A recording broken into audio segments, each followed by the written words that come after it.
नमस्कार विद्यार्थी मित्रांनो, स्वागत आहे तुम्हा सर्वांचं महा एक्झाम पॉइंट आपल्या एज्युकेशनल यूट्यूब चॅनलवरती। तर विद्यार्थी मित्रांनो, आपला आजचा व्हिडिओचा भाग हा 39 आहे, ज्यामध्ये आपण शिक्षक पात्रता परीक्षा 2025 अर्थातच आपली टीईटी एक्झाम 2025 जे की येत्या 23 नोव्हेंबर रोजी मित्रांनो होणारी आहे। आणि आजपासून पाहिलं तर आपल्याकडे फक्त मित्रांनो 19 दिवस शिल्लक राहिलेले आहेत त्या परीक्षेच्या परिपूर्ण तयारीसाठी।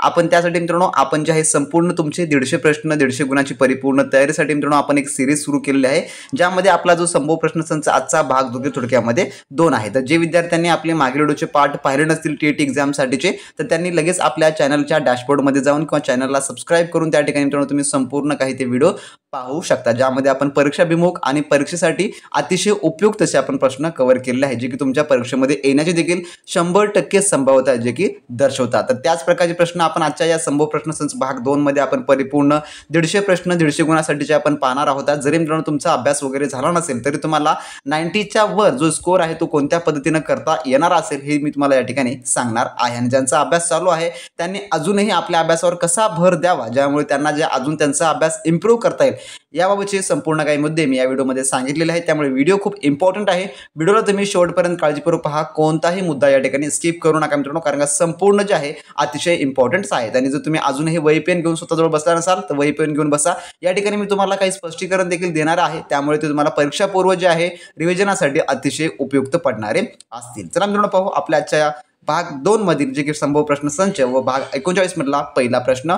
तर प्रश्न क्रमांक 1 असा म्हणतो की खालील वाक्यातील प्रयोजक क्रियापदाचं वाक्य कोणतं आहे। तर या ठिकाणी प्रयोजक क्रियापद म्हटलेलं आहे। आता प्रयोजक क्रियापद म्हणजे काय हे आपल्याला माहिती असणं आवश्यक आहे, त्यानंतरच अशा प्रकारची वाक्य ओळखता येतात। आता प्रयोजक क्रियापद म्हणजे जेव्हा कर्ता स्वतः क्रिया करत नाही, कर्ता जो आहे स्वतः क्रिया करत नाही तर दुसऱ्या कोणाकडून तरी ती क्रिया करून घेते, म्हणजे की स्वतः करत नाही परंतु दुसरा कोणाकडून तरी क्रिया करून घेते, त्याला जे आहे प्रयोजक क्रियापद असं म्हणतात। तर आता या प्रकारची क्रिया या खालील वाक्यामध्ये कशामध्ये आपल्याला पाहायला मिळते, तर ते आहे ऑप्शन नंबर 1 जे की आई त्या मुलीला हसविते, या प्रकारच्या वाक्यामध्ये आपल्याला पाहायला मिळते। आता ते कसं, तर या ठिकाणी जो मुख्य कर्ता आहे आई आहे, म्हणजे की स्वतः हसत नाही तर ती मुलीला हसवण्याची क्रिया कराव्यास लावते, म्हणजे या ठिकाणी याचं ऑप्शन नंबर 1 हे याचं उत्तर होणार असेल की आई त्या मुलीला हसवते, या प्रकारचं हे उत्तर होणार असेल। त्यानंतरचा प्रश्न आपला 2 असा आहे, खालीलपैकी मृदू वर्ण कोणता आहे। तर आता मृदू वर्ण, तर वर्णाचे काही प्रकार पडतात जे की मी तुम्हाला मागील सेशनमध्ये शिकवलेलं आहे। तर मृदू वर्ण म्हणजे काय, तर मृदू वर्ण हे जे थोडक्यामध्ये कठोर वर्णाच्या विरुद्ध असतात, तर कठोर वर्णाच्या विरुद्ध असणारे हे मृदू वर्ण असतात। तर पर्याय नंबर काय मध्ये आपल्याला पाहायला मिळेल, जे की ऑप्शन नंबर 2 मध्ये, म्हणजे की ब हा जो आहे मृदू वर्ण थोडक्यामध्ये आहे। आता इतर बाबी सांगायचं झालं जे की वर्णाचा प्रकार वगैरे, तर ख जे ख आहे, ख आणि घ हे जे आहे जे की या वर्गातील तिसरे आणि चौथे व्यंजन व्यंजन आणि जे सर्व स्वर मृदू असतात या ठिकाणी हे लक्षात ठेवून घ्या। आणि ब हा व प वर्गातील तिसरे वर्ग जे थोडक्यामध्ये आहे, म्हणून ऑप्शन नंबर 2 या ठिकाणी याचं उत्तर होणार असेल। त्यानंतरचा प्रश्न तिसरा आपला, जोडाक्षरापूर्वी ऱ्हस्व स्वरावर आघात आल्यास तो स्वर कसा उच्चारला जातो, तो स्वर जो आहे कसा विचारला जातो असा प्रश्न आहे। तर याचं उत्तर आहे ऑप्शन नंबर 3 जे की ऱ्हस्व हा जो आहे थोडक्यामध्ये उच्चारला जातो। कशामुळे, कारण का जोडाक्षरापूर्वीचा जो ऱ्हस्व स्वर उच्चारताना त्यावर आघात आला तरी तो ऱ्हस्वच उच्चारला जातो, म्हणून पर्याय नंबर 3 याचं उत्तर होणार असेल। त्यानंतरचा चौथा प्रश्न आपला, दिलेल्या पर्यायापैकी अव्ययभाव समासाचा शब्द कोणता आहे। तर अव्ययभाव समासाचा शब्द या ठिकाणी आपल्याला निवडायचा आहे। तर अव्ययभाव समास जो आहे जो की अव्यय समासामध्ये, तर यामध्ये पहिलं पद महत्त्वाचं व अव्यय म्हणजे की जे इंडिक्लेबल असते आणि संपूर्ण सामासिक शब्द क्रियाविशेषणाचं काम या ठिकाणी करतो, म्हणजे या ठिकाणी क्रियाविशेषणाचं काम या ठिकाणी काय होणार आहे, तर याचं उत्तर जे आहे ते ऑप्शन नंबर 2 जे की गैरहजर, यामध्ये उपसर्ग काय आहे, तर गैर हे उपसर्ग आहे आणि हे उपसर्ग जे थोडक्यामध्ये म्हणजेच की अव्यय आहे, म्हणून ऑप्शन नंबर या ठिकाणी 2 गैरहजर या ठिकाणी अव्ययभाव समासाचा शब्द आहे।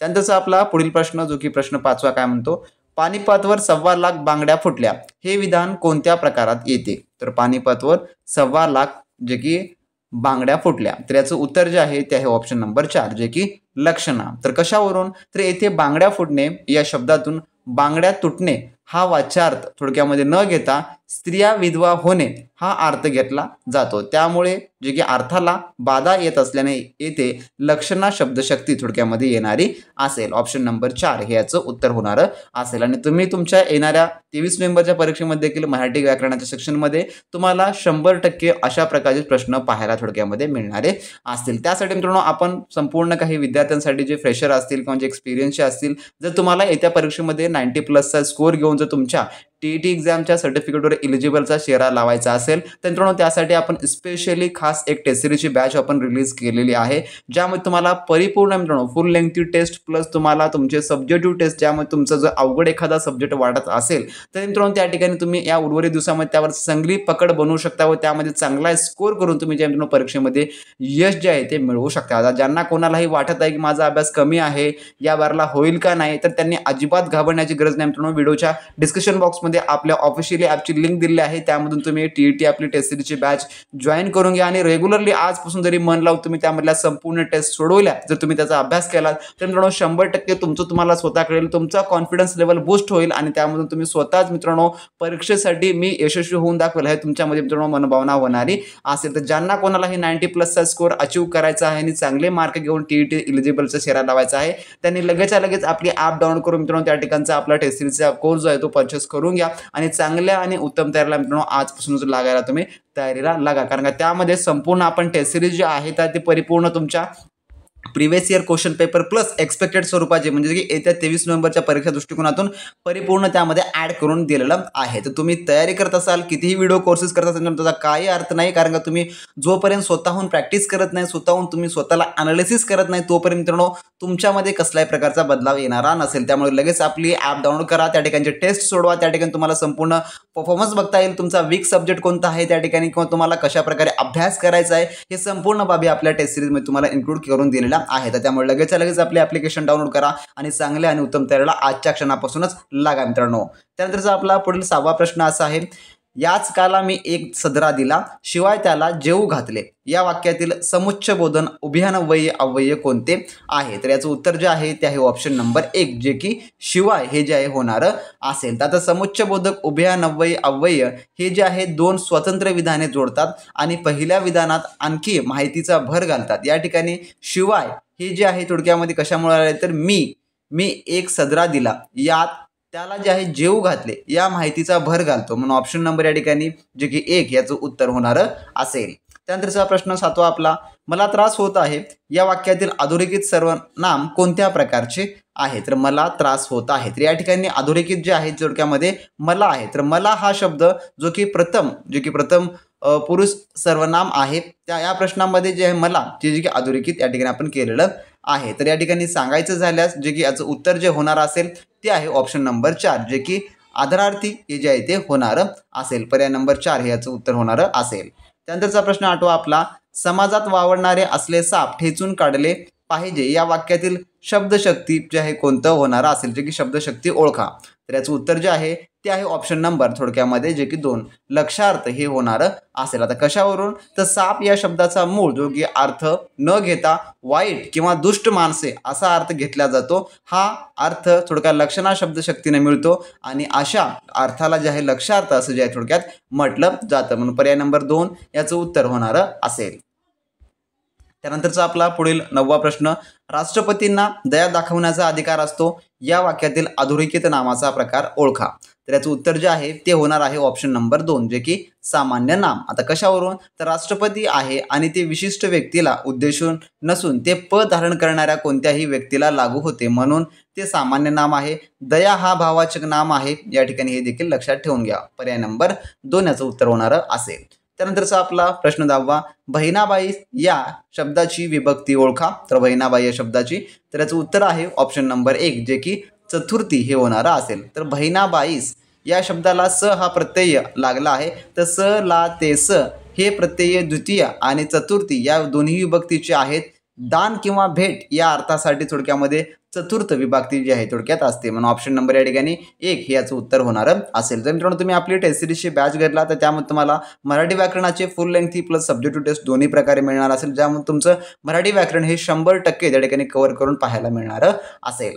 त्यानंतरचा प्रश्न 11वा, खालील वाक्यामधून कर्मणी प्रयोगाचं वाक्य निवडा. तर कर्मणी प्रयोगाचं वाक्य जे आहे या ठिकाणी निवडायचं आहे. आता कर्मणी प्रयोग म्हणजे काय, तर कर्मणी प्रयोगमध्ये क्रियापद कर्माच्या लिंग वचनानुसार जे आहे बदलते आणि या वाक्यात आपल्याला प्रयोग म्हणजे की जो काही कर्म आणि पुल्लिंग व अनेक वचनी आहे. जसं की या ठिकाणी याचं उत्तर जर सांगायचं झालं तर ते आहे ऑप्शन नंबर 2, जे की जादूगराने जादूचे प्रयोग केले. तर यामध्ये जादूचे प्रयोग केले, यात प्रयोग कर्म महत्वाचा आहे आणि क्रियापद कर्मानुसार बदलण्याची क्षमता देखील दाखवते, म्हणून ऑप्शन नंबर 2 याचं उत्तर होणार असेल. जादूगराने जादूची कृती केली, जे की केली या ठिकाणचं याचं उत्तर होणार असेल. म्हणजे की हा थोडक्यामध्ये जे आहे जे की लिंग वचनानुसार बदलणारा आहे, म्हणून ऑप्शन नंबर 2 याचं होणार असेल. हे कर्मणी प्रयोगाचं वाक्य आहे. त्यानंतर 12वा प्रश्न, पावसाळ्यात सगळीकडे फुलेच फुले उमलतात या वाक्यातील उद्देश कोणते आहे.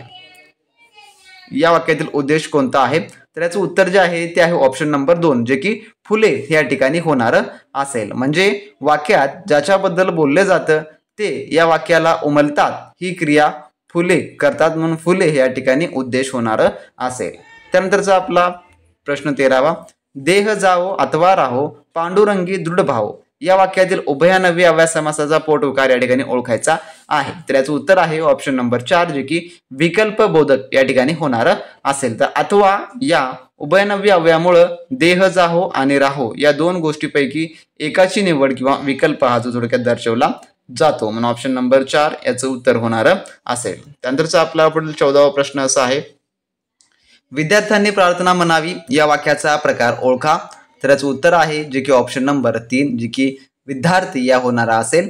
तर विद्यार्थी वाक्यातून कर्ता, योग्यता, शक्यता किंवा विनंती तर्क व्यक्त होते. प्रार्थना म्हणावी या कर्तव्य किंवा विनंती तर्क दर्शवला जातो, म्हणून ऑप्शन नंबर 3 याचं उत्तर होणार असेल. त्यानंतर 15वा प्रश्न, अनेक संस्कृत शब्द मराठीत येताना त्यांच्या मूळ रूपात बदल होतो, त्यांना काय म्हणतात, तर त्यांना काय म्हटलं जातं. तर याचं उत्तर आहे जे की ऑप्शन नंबर जे की 1 तद्भव, जे की तद्भव असं जे आहे त्याला म्हटलं जातं. तर संस्कृत भाषेतून मराठीत येताना ज्या शब्दांच्या मूळ रूपात बदल होतो त्यांना तद्भव, जे की तद्भव असं जे आहे ते म्हटलं जातं, म्हणून ऑप्शन नंबर 1 या ठिकाणी याचं उत्तर होणार असेल.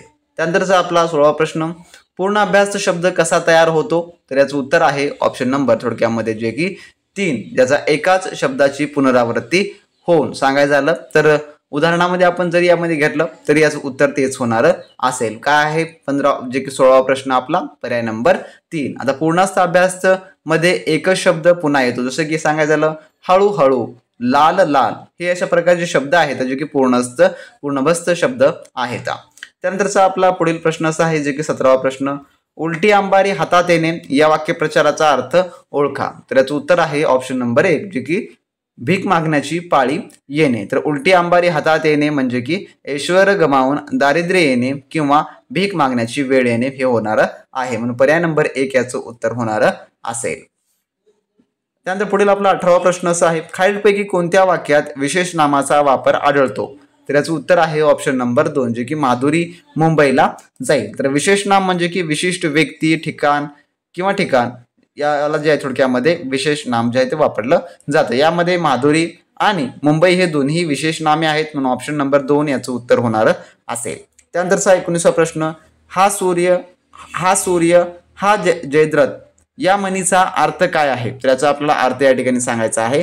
तर याचं उत्तर आहे ऑप्शन नंबर 4, जे की पुराव्यानिशी सत्य दाखवून देणे. तर हा सूर्य हा जयद्रथ या म्हणीचा अर्थ एखाद्या गोष्टीचे सातत्व लगेच व सुस्पष्टपणे सिद्ध करणे हा याचा अर्थ होतो, म्हणून ऑप्शन नंबर 4 याचं उत्तर होणार असेल.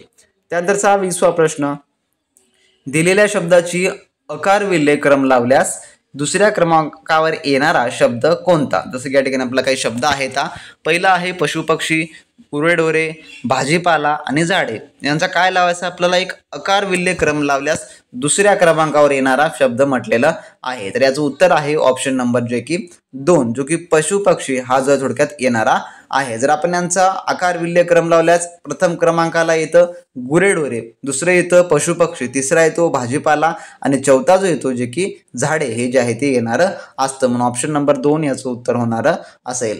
त्यानंतर आपला 21वा प्रश्न, दिल्लीहून पंतप्रधानाचे विमान आले या वाक्यातील अधोरेखित शब्दाचा प्रत्यय कोणत्या विभक्तीचे आहे. तर याचं जे उत्तर आहे ते आहे ऑप्शन नंबर थोडक्यामध्ये 4, जे काय पंचमी हे होणार आहे. तर या ठिकाणी दिल्लीहून या शब्दाला लावलेला हून हा प्रत्यय वियोग किंवा दूर होणे जे की दर्शवतो आणि हून आणि जे काय हून आणि हून हे पंचमी विभक्तीचे प्रत्यय आहे. त्यामुळे ऑप्शन नंबर 4 याचं उत्तर होणार असेल. त्यानंतरचा आपला 22वा प्रश्न, पोक्त या शब्दाचा विरुद्धार्थी शब्द कोणता आहे? तर याचं उत्तर आहे ऑप्शन नंबर 4, जे की अल्लड हे जे आहे ते होणार असेल. तर पोक्त या विरुद्धार्थ जे काही विरुद्धार्थी शब्द होते याचा अल्लड हा होणारा असेल. त्यानंतरचा 23वा प्रश्न, झाडावर चढणे सोपे नसते या वाक्यातील अधोरेखित शब्दाची जात ओळखा. तर याचं उत्तर जे आहे ते आहे ऑप्शन नंबर थोडक्यामध्ये जे की 3 धातू साधित नाम होणार असेल. कारण का या ठिकाणी चढणे हे चढ या धातूपासून बनलेलं आहे आणि ते वाक्यात नामाचा कार्य या ठिकाणी करत आहे, म्हणून ऑप्शन नंबर 3 या ठिकाणी याचं उत्तर होणार असेल. त्यानंतरचा 24वा प्रश्न आपला, चुकीच्या अर्थाचा वाक्यप्रचार या ठिकाणी ओळखायचा आहे आपल्याला. तर याचं काही आपला खाली वाक्यप्रचार व त्याचे अर्थ आहेत तर चुकीचं ओळखायचं आहे. तर याचं उत्तर आहे ऑप्शन नंबर 3, जे की खाजील होणे म्हणजे की लाज न वाटणे हे थोडक्यात चुकीचं आहे. तर खाजील होणे याचा योग्य अर्थ आहे थोडक्यामध्ये अर्थ आहे. तर या ठिकाणी लाज वाटणे, त्यामुळे लाज न वाटणे हा थोडक्यात हा चुकीचा अर्थ आहे. तर खाजील होणे म्हणजेच काय, तर लाज वाटणे आणि यामुळे आपला काय दिलेलं आहे, लाज न वाटणे दिलेलं आहे, म्हणून ऑप्शन नंबर या ठिकाणी 3 हे याचं उत्तर होणार आहे. तर खाजील होणे म्हणजे की लाज वाटणे आहे आणि या ठिकाणी न हे मध्ये घेतल्यामुळे या ठिकाणी हे यापैकी जे की चुकीची जोडी आहे. पर्याय नंबर 3 याचं उत्तर होणार असेल.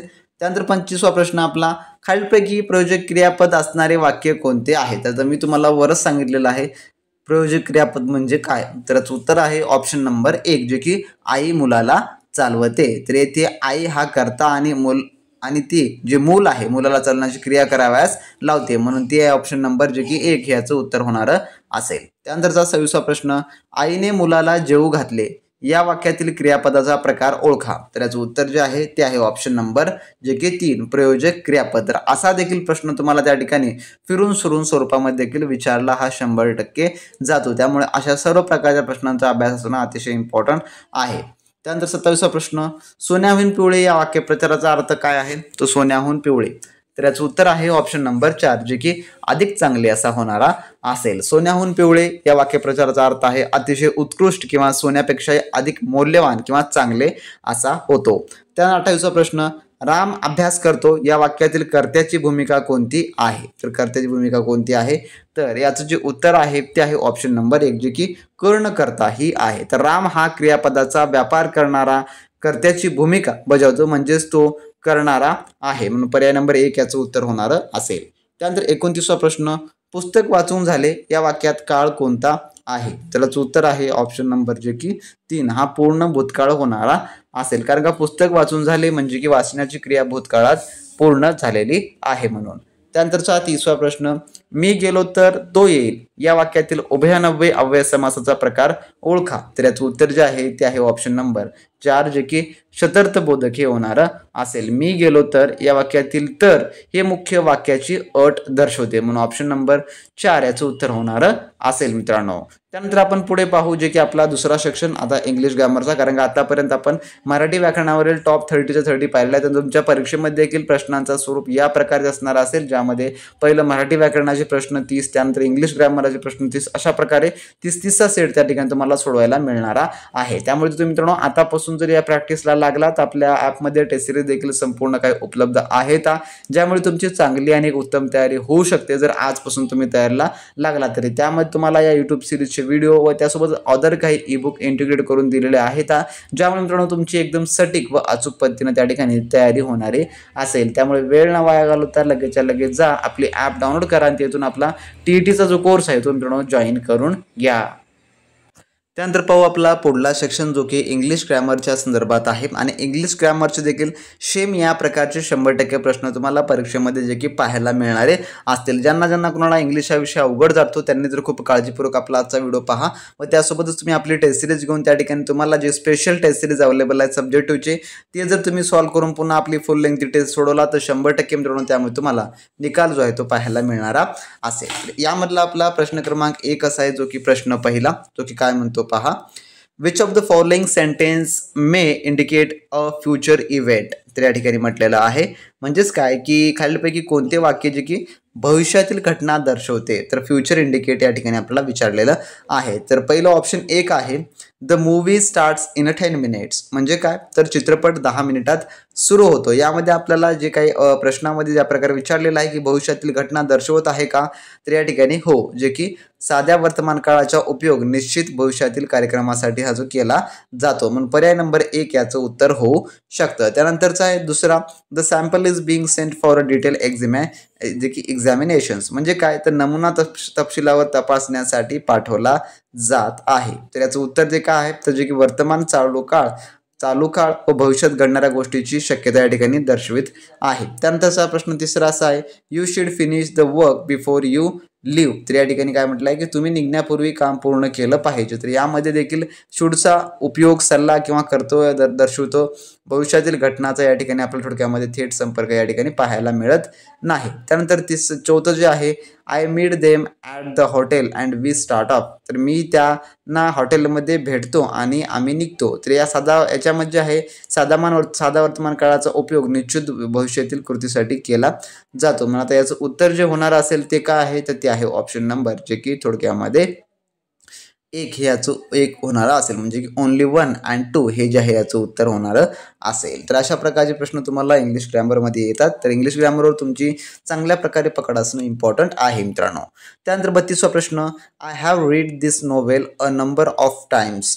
Change the sentence from active to passive voice. या ठिकाणी ॲक्टिव्ह व्हॉइसमधून पॅसिव्ह व्हॉइसमध्ये तुम्हाला त्याला चेंज करायचं आहे आणि सेंटेन्स कसं आहे I have read this novel a number of times. या प्रकारचा हा आपला सेंटेन्स आहे. तर याचं जे उत्तर आहे मित्रांनो ते आहे ऑप्शन नंबर थोडक्यामध्ये जे की 1 च्यामध्ये काय म्हटलेलं आहे the novel has been read a number of times by me. या प्रकारे याचं होणारं असेल. आता कशावरून जेव्हा ॲक्टिव्ह टू पॅसिव्हमध्ये करतो त्यावेळेस काय चेंजेस होतात, तर या ठिकाणी आपल्याला जे वाक्य दिलेलं आहे I have read this novel a number of time, म्हणजे की मी ही कादंबरी अनेक वेळा वाचलेली आहे याचा मराठीमध्ये अर्थ होतो. म्हणजे की हा पूर्ण प्रेझेंट परफेक्ट टेन्स आहे. म्हणजे की हा पूर्ण झालेला. त्यानंतर जी आपली रचना आहे ज्यामध्ये आपण ॲक्टिव्ह टू पॅसिव्ह व्हॉइसमध्ये कन्वर्ट करतो त्यामध्ये प्रथमतः आपण जे आहे सब्जेक्ट घेतो, त्यानंतर हॅव किंवा हॅज करतो, प्लस बीन करून वर्बचे तिसरे रूप घेऊन प्लस बाय करून पुन्हा प्लस ऑब्जेक्ट म्हणजेच की कर्ता त्या ठिकाणी लावून टाकून देत असतो. त्यामुळे जे आहे या ठिकाणी जे उत्तर होणार असेल ते आहे option number 1 the novel has been read a member of a times by me. या प्रकारे असं मराठीमध्ये उच्चार मिळणारा असेल. तर याचं उत्तर आहे ऑप्शन नंबर 1. त्यानंतरचा आपला 33वा प्रश्न असा आहे pick out the correct indirect form. तर या ठिकाणी इनडायरेक्ट फॉर्म या वाक्याचा ओळखायचं आहे. तर वाक्य कसं आहे don't get cheeky Jaya told him. तर या ठिकाणी असं वाक्य आहे की म्हटलेलं आहे की जे जया टोल्ड हिम जयानं सांगितलेलं आहे. तर याचा आपल्याला इनडायरेक्ट या ठिकाणी करायचं आहे. तर या ठिकाणी चिकी हा जो शब्द आहे याचा अर्थ होतो उद्धट, बेशुद्ध किंवा उच्चार असा जे थोडक्यामध्ये होतो. तर हे वाक्य आज्ञार्थी म्हणजे की इम्प्रिपेटिव्ह आहे, जे नकारात्मक आज्ञा या ठिकाणी आहे. म्हणून अप्रत्यक्षामध्ये टोल्ड नंतर काय लागतं जे की नॉट टू हे जे आहे ते लागतं. म्हणून या ठिकाणचं जे उत्तर होणार आहे ते आहे ऑप्शन नंबर जे की 2 ह्याचं उत्तर होणार असेल. जे की Jaya told him not to get cheeky हे ज्या प्रकारे याचं उत्तर होणार असेल. पर्याय नंबर 2 याचं जे आहे ते उत्तर होणार असेल.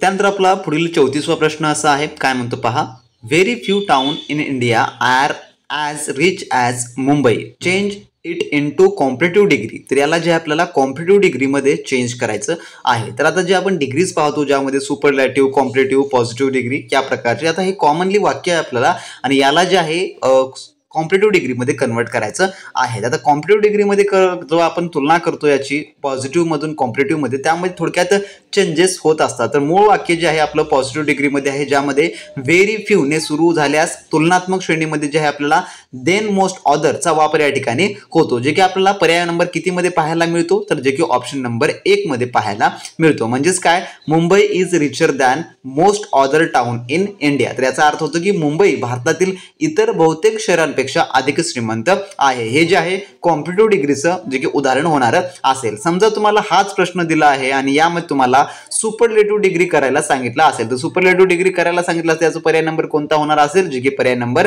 3 हे याचं उत्तर होणार असेल. म्हणजेच काय Mumbai is one of the richest town in India. तर या प्रकारे याचं जे की सुपरलॅटिव्ह होणार असेल, कॉम्परेटिव्ह डिग्रीचं हे होणार असेल आणि हे जे आपल्याला प्रश्न विचारलेला आहे तो पॉझिटिव्ह डिग्रीमध्ये विचारलेला आहे. तर अशा प्रकारे देखील तुम्हाला गोंधळून टाकणाऱ्या स्वरूपाचे प्रश्न परीक्षेमध्ये विचारले जातात. तर अशा प्रकारच्या प्रश्नांचा तुम्हाला जर अभ्यास करायचा असेल, सोडवा करायचा असेल तर टेस्ट सिरीज ही आपला एकमेव पर्याय आहे ज्यामध्ये तुमचा जास्तीत जास्त प्रश्नांचा अभ्यास होणार असेल आणि तेवढीच तुमची तयारी मित्रांनो अचूक पद्धतीने होणारी असेल. त्यानंतर 35वा प्रश्न आपला पुढील काय म्हणतो, एव्हरीथिंग सीम्ड क्वाईट नॉर्मल. तर या ठिकाणी काय म्हटलंय, तर या ठिकाणी everything seemed quite normal, choose the correct exclamatory expressions. या ठिकाणी आपल्याला जे उद्गार अचूक जे उद्गारवाचक अभिव्यक्ती आहे या ठिकाणी निवडायचा आहे. तर उद्गारवाचक वाक्य जे आहे हाऊ किंवा व्हॉटने सुरू होतात. कायाने सुरू होतात, हाऊ किंवा व्हॉटने. या वाक्यात विशेषण असल्याने हाऊचा जो आहे थोडक्यामध्ये वापर योग्य होणारा असेल. म्हणजे याचं पर्यायी उत्तर किती होणार असेल, जे की 2 नंबर,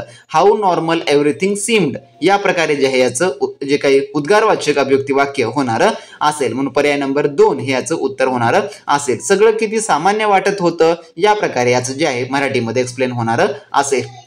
त्यानंतर आपला 36वा प्रश्न, find out of the one word substitution for. तर या ठिकाणी आपल्याला शब्दसमूहाबद्दल एक शब्द निवडायचा आहे. तर काय आहे समोर, गव्हर्नमेंट बाय वन म्हणजे की एका व्यक्तीचे शासन. यासाठी आपल्याला शब्दसमूहासाठी एक शब्द निवडायचा आहे. तर याचं काय उत्तर होणार असेल, जे की पर्याय नंबर 3 ज्याला काय म्हटलं जातं, ॲटोक्रेसी असं जे आहे ते म्हटलं जातं. तर ॲटोक्रेसी म्हणजेच काय, तर ॲटोक्रेसी म्हणजे एका व्यक्तीचे शासन, ज्याला आपण निरकुश असं देखील दुसरा पर्याय वापरतो. तर निरकुश म्हणजेच काय, ॲटोक्रेसी आहे. तर बाकी इतर पर्याय सांगा ज्याला की ओलिगार्की, जे का पहिलं ऑप्शन आपलं, ज्याला की मुठभर लोकांचं शासन म्हटलं जातं. त्यानंतर मोनार्की, याला काय म्हटलं जातं, मोनार्की म्हणजे की राजा राणीचे शासन, जे काही वंश परंपरागत पाहता आपण असतो. त्यानंतर डेमोक्रेसी म्हणजेच काय, तर लोकांचे शासन. परंतु आपला प्रश्नामध्ये विचारलेला आहे गव्हर्नमेंट बाय वन, त्याला म्हटलं जातं जे की ॲटोक्रेसी असं जे आहे ते म्हटलं जातं. म्हणून पर्याय नंबर 3 याचं अचूक उत्तर होणार असेल.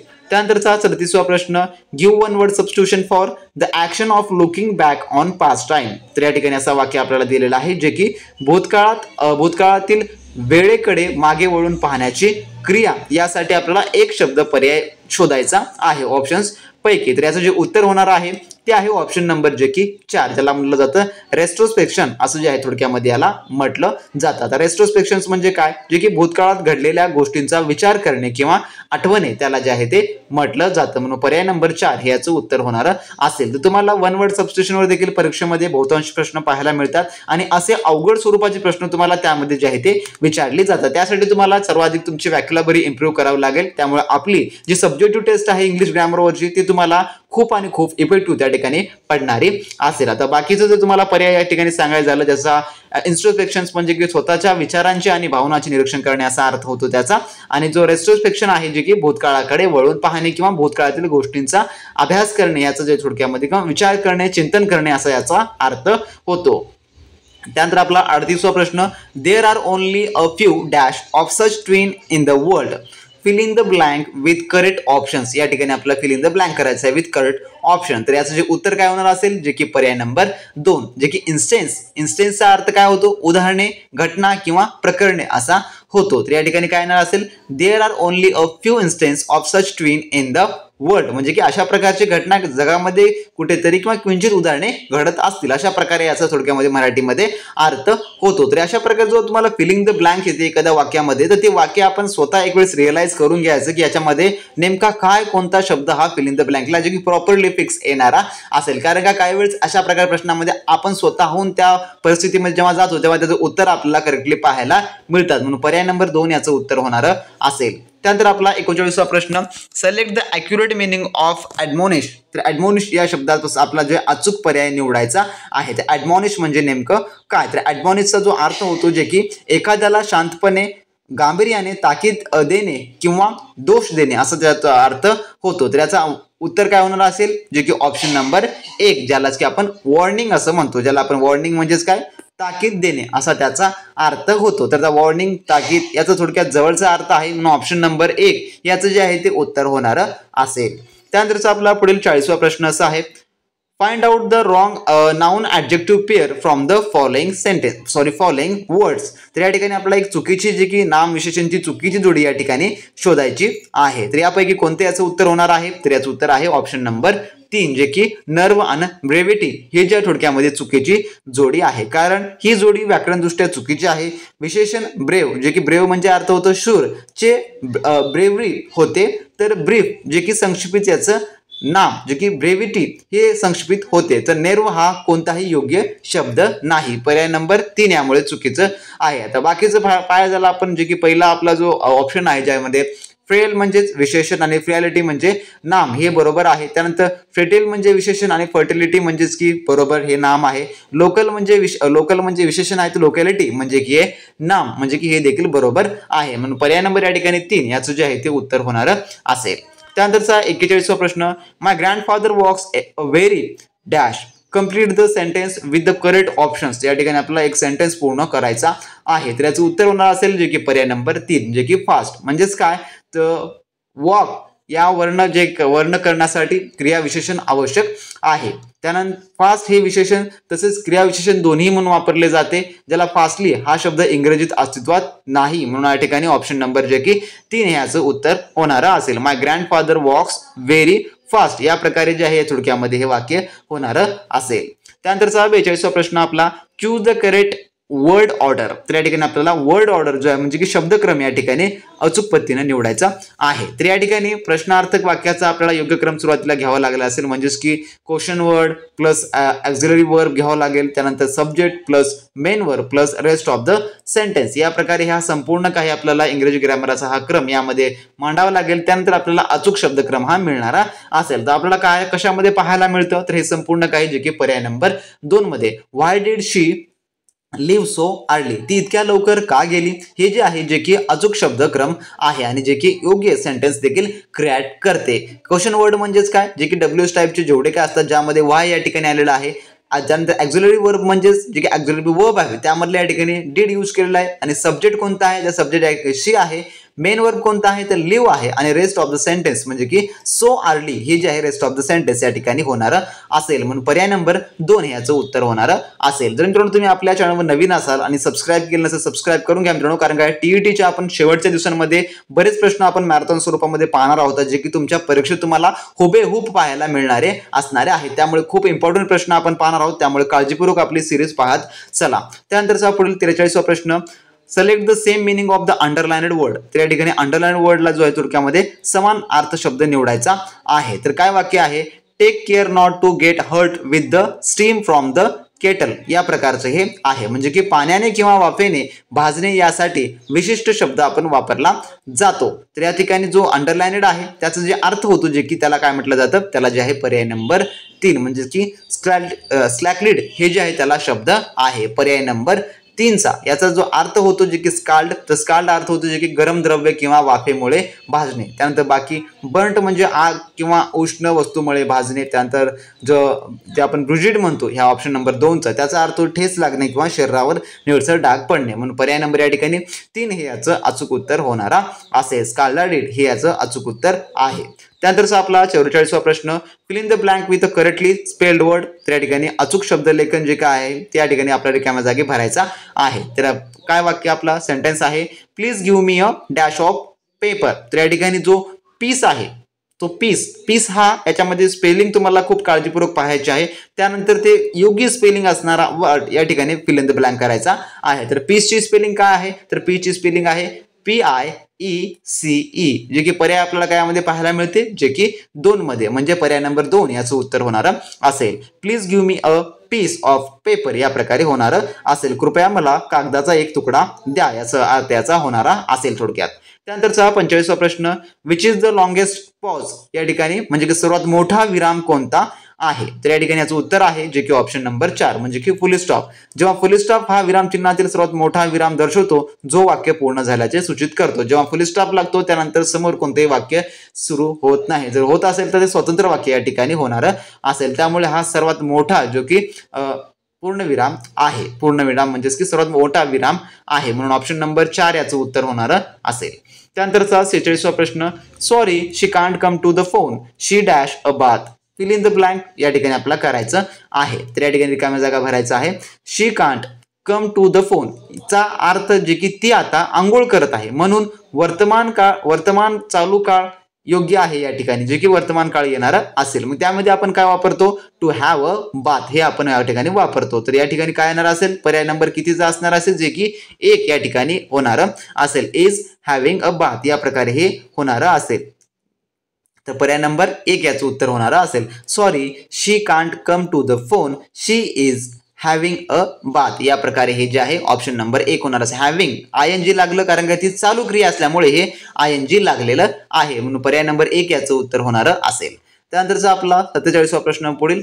Please dash your dog fill in the blank. परत एक वेळेस फिल इन द ब्लँक आहे, म्हणजेच काय तर कुत्र्याला नियंत्रणात ठेवणे किंवा बांधून ठेवणे या अर्थाचा आपला शब्द आवश्यक आहे. मग याचं काय होणार असेल, पर्याय नंबर किती, तर पर्याय नंबर 3 हे याचं उत्तर होणार असेल, ज्याला आपण रिस्ट्रेन असं जे आहे म्हणतो. तर रिस्ट्रेन म्हणजे की नियंत्रण ठेवणे, आवार घालणे किंवा बांधणे हे याचं उत्तर होणार असेल. तर बाकी इतर शब्द पाहिलं ज्यामध्ये प्रिव्हेंट म्हणजे टाळणे, स्टॉप म्हणजे थांबवणे आणि रिस्ट्रेन म्हणजेच काय, तर रिस्ट्रेन म्हणजे जे की आवार घालणे किंवा नियंत्रण ठेवणे असा होतो. प्लीज रिस्ट्रेन युअर डॉग असं आपण एक नॉर्मली आपण रेग्युलर लाईफमध्ये देखील शब्द वापरू शकतो, की तुमच्या कुत्र्याला तुम्ही ताब्यात ठेवा किंवा तुमच्या कुत्र्याला तुम्ही नियंत्रणात ठेवा असा याचा अर्थ होतो.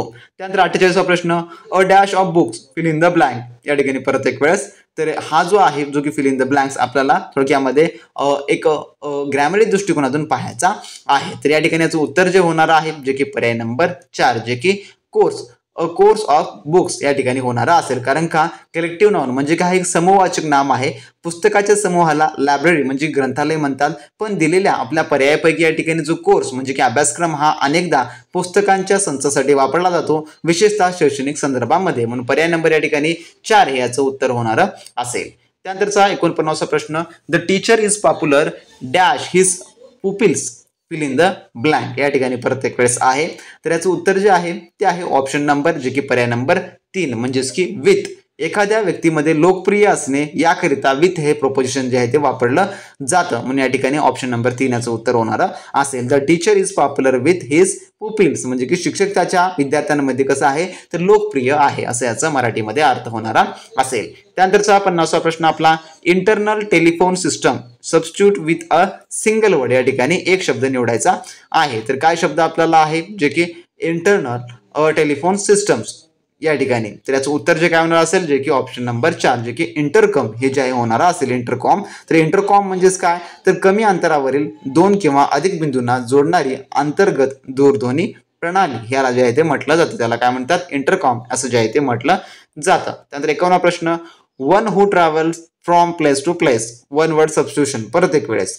तर जो एका ठिकाणाहून दुसऱ्या ठिकाणी प्रवास करतो त्याला काय म्हटलं जातं, त्याला जे आहे थोडक्यात म्हटलं जातं इटिनरंट. तर इटिनरंट असं जे आहे त्याला म्हटलं जातं, म्हणून ऑप्शन नंबर 1 याचं उत्तर होणार असेल. तर इटिनरंट म्हणजे काय तर एका ठिकाणाहून दुसऱ्या ठिकाणी प्रवास करणाऱ्याला किंवा भटकणाऱ्याला जे आहे ते म्हटलं जातं. तर यामध्ये ट्रॅम्पचा जर अर्थ पाहिला आपण, ट्रॅम्प म्हणजे की भटकणारा किंवा भिकारी, तर जे काय जर्मेनियम याला जे आहे थोडक्यात प्रशिक्षित कारागीर असं जे आहे ते म्हटलं जातं, पण पर्याय नंबर 1 याचं अचूक उत्तर होणार असेल.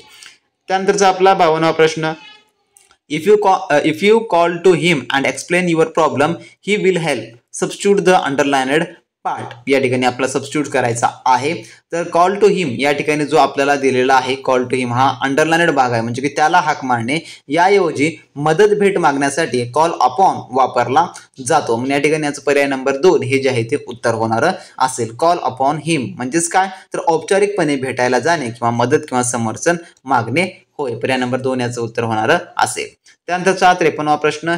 He may have aged when I last saw him. Substitute the underlined part या ठिकाणी अंडरलाइन्ड केलेला आहे when I last saw him या प्रकारे याला. तर एखाद्या विशिष्ट क्षणापासून एखादी गोष्ट चालू आहे हे दर्शवण्यासाठी सिन्सचा जो थोडक्यामध्ये वापर केला जातो. मग आपल्याला सिन्स यामध्ये पाहायला मिळतं, जे की सिन्स जे आहे पर्याय नंबर 2 मध्ये पाहायला मिळतं. सिन्स आय लॉस्ट सॉ हिम, तर सिन्स आय लॉस्ट या प्रकारे होणार असेल. He may have aged since I lost saw him या प्रकारे मी त्याला शेवटचा पाहिलं तेव्हापासून तो कदाचित म्हातारा झाला असेल असं जे आहे याचा अर्थ होणारा असेल. त्यानंतरचा प्रश्न आपला 54वा काय आहे जो काही आपल्याला शब्द तर Kindle find the word of the opposite meaning. तर किंडल या शब्दाचा आपल्याला विरुद्धार्थ शब्द शोधायचा आहे. तर किंडल म्हणजे काय, तर आग लावणे, प्रज्वलित करणे किंवा भावना भडकावणे असा होतो. तर मग याचा जो थोडक्यामध्ये विरुद्धार्थ शब्द काय होणार असेल, जे की ऑप्शन नंबर 4 जे की एक्सटिंग्विश हे जे आहे याचं होणारं असेल. एक्सटिंग्विश म्हणजे काय, जे की आग विझवणे असं जे आहे ते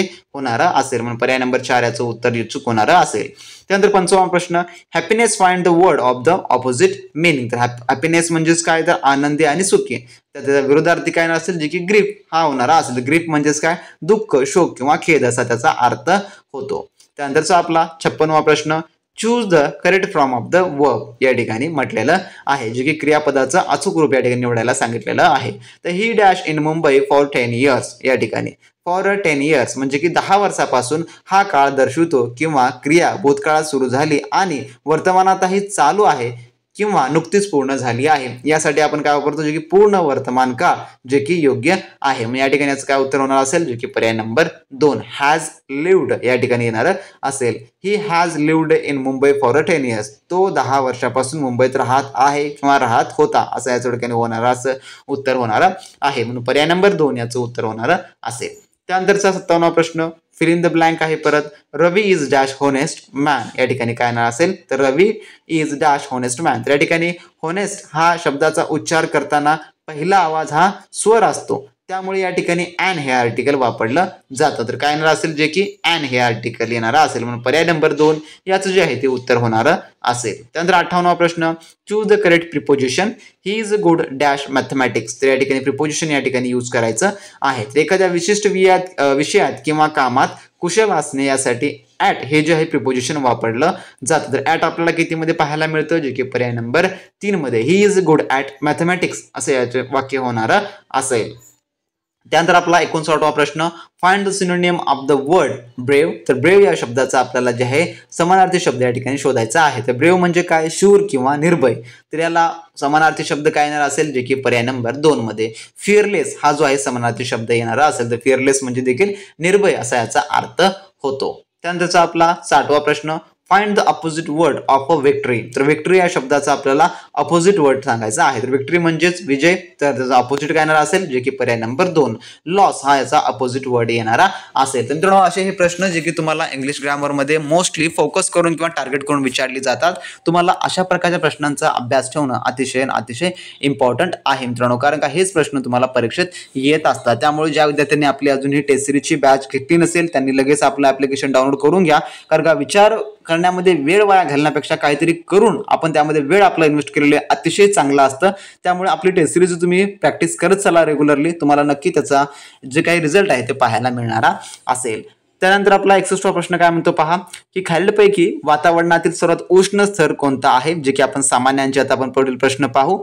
तर वातावरणात सर्वात उष्ण स्तर कोणता आहे म्हटलेला आहे. तर याचं उत्तर आहे ऑप्शन नंबर 1 जे की थर्मोस्फिअर. तर थर्मोस्फिअर हे जे आहे थोडक्यामध्ये उच्च सर्वात उष्ण स्तर आहे. तर थर्मोस्फिअर हे जे आहे हा वातावरणाचा सर्वात उष्ण थर आहे, कारण येथे सूर्याची किरणे उच्च दर्जा शोषण होते, म्हणून जे थोडक्यामध्ये हे जे आहे ऑप्शन नंबर 1 याचं उत्तर होणार असेल. त्यानंतरचा 62वा प्रश्न आपला पुढील, वातावरणातील सर्वात हलकी वायू कोणती आहे. तर हलकी वायू या ठिकाणी म्हटलेला आहे. तर याचं उत्तर आहे ऑप्शन नंबर 1 जे की हायड्रोजन हा वातावरणातील सर्वात हलका वायू आहे. त्यानंतर आपला पुढील प्रश्न 63वा, खालीलपैकी जगातील सर्वात विषारू वायू कोणता आहे. तर विषारी वायू कोणता आहे यापैकी.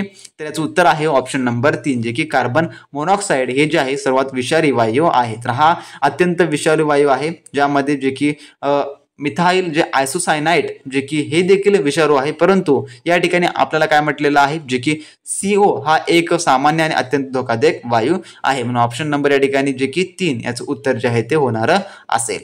त्यानंतरचा आपला प्रश्न क्रमांक 64वा, पृथ्वीच्या पृष्ठभागावर सर्वाधिक प्रमाणात आढळणारी उदांत वायू कोणती आहे. तर याचं उत्तर आहे ऑप्शन नंबर 1 जे की आर्गॉन. तर आर्गॉन हा पृथ्वीच्या पृष्ठभागावरील वातावरणात सर्वाधिक प्रमाणात आढळणारा उदात्त वायू आहे. ऑप्शन नंबर या ठिकाणी 1 याचं उत्तर होणार असेल.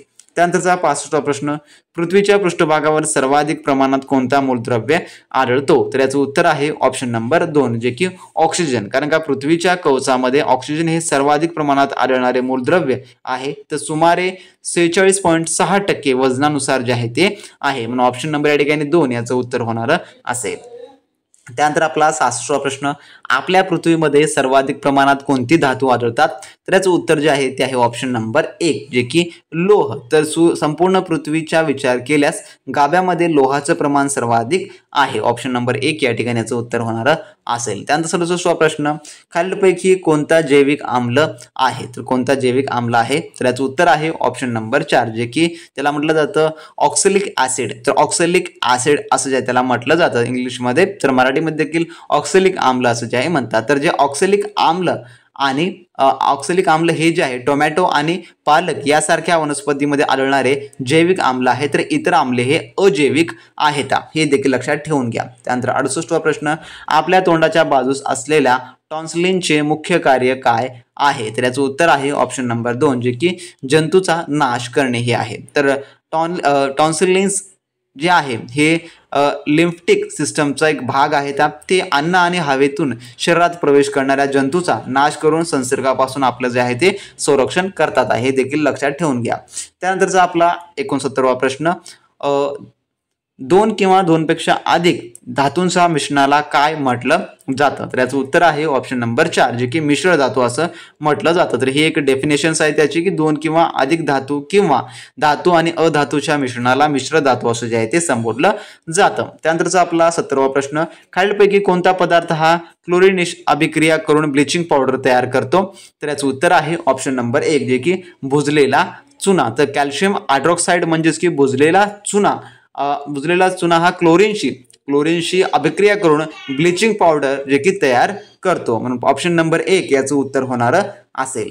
त्यानंतरचा 71वा प्रश्न आपला, खालीलपैकी कोणाच्या वयाचा अंदाज घेण्यासाठी रेडिओ कार्बन डेटिंगचा वापर केला जातो? तर याचं उत्तर आहे ऑप्शन नंबर 2 जे की जीवाश्मांच्या. तर रेडिओ कार्बन डेटिंग ही कार्बन 14 वापरून जीवाश्म आणि इतर जैविक सामग्रीचा वयाचा अंदाज लावण्यासाठी थोडक्यामध्ये केला जातो, म्हणून ऑप्शन नंबर 2 याचं उत्तर होणार असेल. त्यानंतर आपला 72वा प्रश्न, जर लाल आणि हिरवा रंग एकत्र मिसळला तर कोणता रंग तयार होतो? तर याचं उत्तर आहे ऑप्शन नंबर 1 जे की पिवळा. तर लाल आणि हिरवा रंग एकत्र मिसळल्यास पिवळा हा रंग या ठिकाणी तयार होतो. त्यानंतर 73वा प्रश्न, प्राण्यामध्ये खुरपका तोंडपका रोग कोणामुळे होतात? तर याचं उत्तर आहे ऑप्शन नंबर 3 जे की विषाणूमुळे. प्राण्यामधील खुरपका तोंडपका हे हा विषाणूमुळे होणारा थोडक्यामध्ये हा आजार आहे. त्यानंतर आपला 74वा प्रश्न, ट्यूबलाइट्समध्ये मुख्यतः कोणती वायू भरलेली असते? तर याचं उत्तर जे आहे ते आहे ऑप्शन नंबर 2 जे की वाऱ्याचे वाफ व आर्गॉन हे जे आहे ते भरलेलं असतं. तर ट्यूबलाइट्समध्ये काय कायचं जे की वाऱ्याचे वाफ आणि आर्गॉन हे मिश्रण भरलेलं असतं. त्यानंतर 75वा प्रश्न, धनपदार्थांची शुद्धता कोणत्या बिंदूने ठरवली जाते? तर याचं उत्तर आहे ऑप्शन नंबर 3 जे की गलनांक बिंदू याने जे आहे ते ठरवली जाते. तर घन पदार्थांची शुद्धता त्यांच्या गलनांक बिंदूने निश्चित केली जाते. तर शुद्ध पदार्थांचा गलनांक बिंदू हा तीक्ष्ण थोडक्यामध्ये असतो, हे देखील लक्षात ठेवून घ्या तुम्ही. त्यानंतर 76वा प्रश्न, भौतिक तोल कोणत्या सिद्धांतावर कार्य करतो? तर भौतिक तोल. तर याचं उत्तर आहे ऑप्शन नंबर 4 जे की समांतर बलाच्या नियमावर जे आहे ते कार्य करतात. तर भौतिक बल हा समांतराच्या बलाच्या नियमावर कार्य करतो, म्हणजेच की 2 बाजूंनी लावलेल्या वजनाच्या समतोलावर अवलंबून या ठिकाणी असतं. त्यानंतरचा 77वा प्रश्न, खालीलपैकी कोणती धातू सुरीने सहजपणे कापता येते? तर याचं उत्तर आहे ऑप्शन नंबर 1 जे की सोडियम. तर सोडियम ही धातू इतकी मऊ असते की ती सुरीने सहजपणे कापता येते. तर दुसरी बाजू सांगायला झाल्यास जे काही पोटॅशियम आहे तर पोटॅशियम देखील कापता येते, परंतु सोडियम हा अधिक सामान्य पर्याय या ठिकाणी आहे. तर याचं उत्तर जे आहे जे की ऑप्शन नंबर 1 याचं होणार असेल. त्यानंतरचा 78वा प्रश्न, न्यूझीलंडच्या मते त्या काळात निसर्गामध्ये एकूण किती मूलद्रव्ये ज्ञानात होती? जे की न्यूलँड्सच्या मते. तर याचं उत्तर जे आहे ते आहे ऑप्शन नंबर 3 जे की 56. तर न्यूलँडच्या अष्टकाच्या नियमानुसार त्यावेळी निसर्गात एकूण 56 मूलद्रव्ये ज्ञानात होती, म्हणून पर्याय नंबर 3 याचं उत्तर होणार असेल. त्यानंतरचा 79वा प्रश्न, खालीलपैकी कोणत्या स्थितीज ऊर्जा जी आहे थोडक्यामध्ये असते? तर याचं उत्तर जे आहे ते आहे ऑप्शन नंबर 1 जे की धरणातील पाण्यात. तर स्थितीज ऊर्जा ही वस्तूच्या स्थितीमुळे असते, धरणातील पाण्यात उंचीमुळे ही ऊर्जा जी आहे थोडक्यामध्ये असते, त्यामुळे ऑप्शन नंबर या ठिकाणी 1 याचं उत्तर होणार असेल. आता बाकी जे सर्व बाबी आहेत त्यामध्ये जे आहे गतीमुळे जे की गतीज ऊर्जा देखील त्या ठिकाणी निर्माण होते, म्हणून पर्याय नंबर 1 याचं उत्तर होणार असेल. त्यानंतरचा 80वा प्रश्न, जी या गुरुत्वीय स्थिरांकाचे मूल्य प्रथम कोणी शोधले? तर जीचं. तर याचं उत्तर जे आहे ते आहे ऑप्शन नंबर 4 जे की हेनरी कॅव्हेंडिश यांनी जे आहे थोडक्यामध्ये शोधलेलं आहे. तर गुरुत्वीय स्थिरांक जी चे मूल्य प्रथम हेनरी कॅव्हेंडिश यांनी जे आहे शोधलेलं आहे, म्हणून पर्याय नंबर 4 याचं उत्तर होणार असेल. त्यानंतरचा आपला 81वा प्रश्न, माणसाचा सामान्य रक्तदाब हा किती असतो साधारणतः? तर याचं उत्तर जे आहे ते आहे ऑप्शन नंबर जे की 3 120/80 मिमी Hg एवढं जे आहे थोडक्यामध्ये असतं. तर माणसाचा सामान्य रक्तदाब म्हणजे की ब्लड प्रेशर हा सिटोलिक्स म्हणजे की उच्च दाब ज्याला आपण म्हणतात, तर सिटोलिक्स जे की 120 mmHg आणि डायस्टोलिक्स म्हणजे की ज्याला आपण डायस्टोलिक्स म्हणतो जे की निम्न दाब जे की 80 mmHg थोडक्यामध्ये असतो, जो की हा सर्वसामान्य आहे, म्हणून ऑप्शन नंबर 3 याचं उत्तर जे आहे ते होणार असेल. त्यानंतरचा 82वा प्रश्न, खालीलपैकी कोणता घटक मूत्रामध्ये असामान्य असतो? तर याचं उत्तर आहे ऑप्शन नंबर 3 जे की अल्ब्युमिन. तर अल्ब्युमिन हे जे आहे तर अल्ब्युमिन हे मूत्रामध्ये आढळणारे असामान्य घटक आहे, कारण ते प्रथिने असून सामान्यतः मूत्रपिंडाद्वारे फिल्टर केले जाते, म्हणून ऑप्शन नंबर 3 याचं उत्तर होणार असेल. त्यानंतरचा 83वा प्रश्न, मानवामध्ये कोणता पदार्थ अपिष्ट पदार्थ आहे? अपिष्ट पदार्थ, तर याचं उत्तर आहे ऑप्शन नंबर 1 जे की युरिया हे आहे. तर मानव शरीरातील मुख्य अपिष्ट पदार्थ हा युरिया आहे, जो यकृत अमोनियापासून तयार करतो आणि मूत्रपिंड तो शरीराबाहेर टाकतो, म्हणून ऑप्शन नंबर या ठिकाणी 1 याचं उत्तर होणार असेल. त्यानंतरचा 84वा प्रश्न, मानवी शरीरात एकूण किती स्नायू असतात? तर मसल्स या ठिकाणी विचारलेलं आहे. तर याचं उत्तर आहे ऑप्शन नंबर 2 जे की 656. तर मानवी शरीरामध्ये अंदाजे 656 स्नायू असतात. हा आकडा थोडा बदलू शकतो, परंतु 650 पेक्षा जे आहे थोडक्यामध्ये या ठिकाणी होऊ शकतात, परंतु पर्याय नंबर या ठिकाणी 2 याचं उत्तर होणार आहे. त्यानंतरचा 85वा प्रश्न, मानवामध्ये पुन्हा निर्माण होणाऱ्या दातांची संख्या किती आहे? तर याचं उत्तर जे आहे थोडक्यामध्ये जे की 20 दात जे आहेत जे की पुन्हा निर्माण होण्याच्या दातांची संख्या आहे. सांगायचं झालं ना, मानवामध्ये पुन्हा निर्माण होणाऱ्या दातांची संख्या 20 आहे, जी दुधाचे दात पडल्यानंतर पुन्हा जे की येतात. पर्याय नंबर 2 या ठिकाणी याचं उत्तर होणार आहे. त्यानंतरचा 86वा प्रश्न आपला, मानवी शरीरातील सर्वात मजबूत हाड कोणत्या भागात असते? तर याचं उत्तर आहे ते आहे ऑप्शन नंबर 1 जे की जबड्यामध्ये जे आहे ते असतं. मानवी शरीरातील सर्वात मजबूत हाड जबड्याचे आहे, जे की सर्वात लांब हाड हे कुठलं आहे? तर लांब हाड हे मांडीमधलं आहे. हे देखील दोन्ही लक्षात ठेवून घ्या. त्यानंतर 87वा प्रश्न, मानवी शरीरात एकूण किती कशेरुकी खंड असतात? तर याचं उत्तर आहे ऑप्शन नंबर जे की 3 जे की 33. मानवी शरीरात एकूण 33 कशेरुकी खंड असतात, हे लक्षात ठेवून घ्या. त्यानंतरचा आपला 88वा प्रश्न, आपली हाडे आणि दात साधारणतः कोणत्या संयोगापासून बनलेली असतात? तर याचं उत्तर जे आहे ते आहे ऑप्शन नंबर जे की 1 ज्याला आपण ट्रायकॅल्शियम फॉस्फेट असं जे आहे म्हणतो. तर आपली हाडे आणि दात साधारणतः ट्रायकॅल्शियम फॉस्फेट जे की या संयोगापासून बनलेली असतात. त्यानंतरचा आपला पुढील 89वा प्रश्न, खालीलपैकी कोणती ग्रंथी ही लैंगिक हार्मोन्स स्त्रवते? तर याचं उत्तर जे आहे ते आहे ऑप्शन नंबर जे की 2 अधिवृक्क ग्रंथी ही ज्या आहे. अधिवृक्क ग्रंथी ही लैंगिक हार्मोन्स आणि काही प्रमाणामध्ये जे की इस्ट्रोजन जे की स्त्रवतात, म्हणून ऑप्शन नंबर 2 याचं उत्तर जे आहे ते होणार असेल. त्यानंतरचा आपला 90वा प्रश्न, पिट्युटरी ग्रंथी मानवी शरीराच्या कोणत्या अवयवात स्थित आहे? तर याचं उत्तर जे आहे ते आहे ऑप्शन नंबर 1 जे की मेंदूमध्ये स्थित आहे. तर पिट्युटरी ही जी आहे मानवी शरीराच्या मेंदूमध्ये स्थित असणारी ग्रंथी आहे, म्हणून पर्याय नंबर 1 याचं उत्तर होणार असेल. तर असे झाले आपले जे काही आतापर्यंतचे आपण मराठी, इंग्लिश आणि सामान्य विज्ञानामधले 90 प्रश्न. आता पुढील देखील आपण आपले पुढचे प्रश्न कंटिन्यू करू मित्रांनो, जे की CDP या टॉपिकवरचे असणारे आहेत. आणि जेवढे प्रश्न सांगत आहे मी, जर तुम्हाला या सर्व प्रश्नांची PDF हवी असेल तर आपल्या बॅचमध्ये जे टेस्ट सिरीजची बॅच आहे त्यामध्ये तुम्हाला ते संपूर्ण काही सविस्तरपणे डाउनलोड करून पाहता येणारे प्रश्न असतील मित्रांनो. त्यानंतरचा आपला पुढील 91वा प्रश्न असा आहे जो की CDP वरचा, निरीक्षणातून शिकणे कोणामध्ये सर्वसाधारणपणे आढळते? तर निरीक्षणामधून शिकण्याची प्रक्रिया, तर याचं उत्तर आहे ऑप्शन नंबर 3 जे की मानवी मुलामध्ये. निरीक्षणातून शिकणे हे मानवी मुलांमध्ये साधारणपणे आढळते. इतरांचे जे आहे ते अनुकरण करणे उदाहरणामध्ये सांगायचं झालं तर, म्हणून पर्याय नंबर 3 याचं जे आहे ते उत्तर होणार असेल. समजा आपल्या घरात एखादं लहान बाल आहे, तर लहान बाल हे जे थोडक्यामध्ये जे की घरातील जे परिवारामधील जे लोक जसं वावरतात तसे त्यावर त्याचे संस्कार पडतात, तसंच तो जे आहे त्यांच्याप्रमाणेच पाहायला जे की आपल्याला पुढे चालणं जे की पाहायला वागण्यात मिळतं, म्हणून जे आहे निरीक्षणातून जे की मानवी मुलांमध्ये जे आहे ते की अगुण आढळतात. त्यानंतरचा 92वा प्रश्न, पावलावी यांनी त्यांच्या सतीर्थबद्ध शिक्षणाच्या कल्पना कोणत्या शारीरिक प्रक्रियेचा अभ्यास करताना मांडल्या?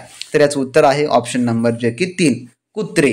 तर जे काही पावलावी यांनी त्यांच्या जे अभिजात किंवा प्रतिबंध शिक्षणाचा जो सिद्धांत आहे तो कुत्र्यावर लाळेच्या शारीरिक प्रक्रियेचा अभ्यास करताना जो आहे तो मांडलेला आहे. पर्याय नंबर 3 याचं उत्तर होणार असेल.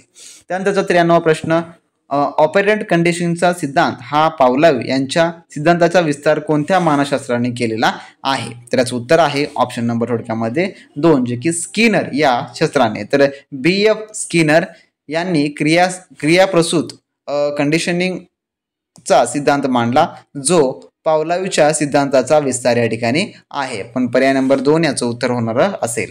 त्यानंतरचा 94वा प्रश्न, ऑपरेंट कंडिशनिंग समजण्यासाठी प्रमुख शब्द कोणता आहे? तर याचं उत्तर आहे ऑप्शन नंबर 2 जे की बळकटीकरण हे थोडक्यात आहे. तर बळकटीकरण हा ऑपरेंट कंडिशनिंग समजून घेण्यासाठीचा प्रमुख मुद्दा आहे, कारण बळकटीकरणामुळे प्रतिसाद पुन्हा होण्याची शक्यता वाढते. म्हणून ऑप्शन नंबर 2 याचं उत्तर होणार असेल. त्यानंतरचा 95वा प्रश्न, क्षतिबद्ध शिक्षणात दुसऱ्या उद्दीपनाला काय म्हणतात? तर दुसऱ्या उद्दीपनाला काय म्हटलं जातं? तर याचं उत्तर आहे ऑप्शन नंबर जे की 4 ज्याला आपण CS असं म्हणतो, जे की कंडिशनड स्टिम्युलस असं त्याचा पूर्ण रूप होतो. तर प्रतिशुद्ध शिक्षणामध्ये सुरुवातीला कोणताही प्रतिसाद न देणाऱ्या पण नंतर दुसऱ्या उद्दीपनाला जोडल्या गेलेल्या उद्दीपनाला CS म्हणजे की अनुकूलित उद्दीपन ज्याला आपण कंडिशनड स्टिम्युलस असं जे आहे ते म्हणतात. म्हणून पर्याय नंबर 4 याचं उत्तर होणार असेल.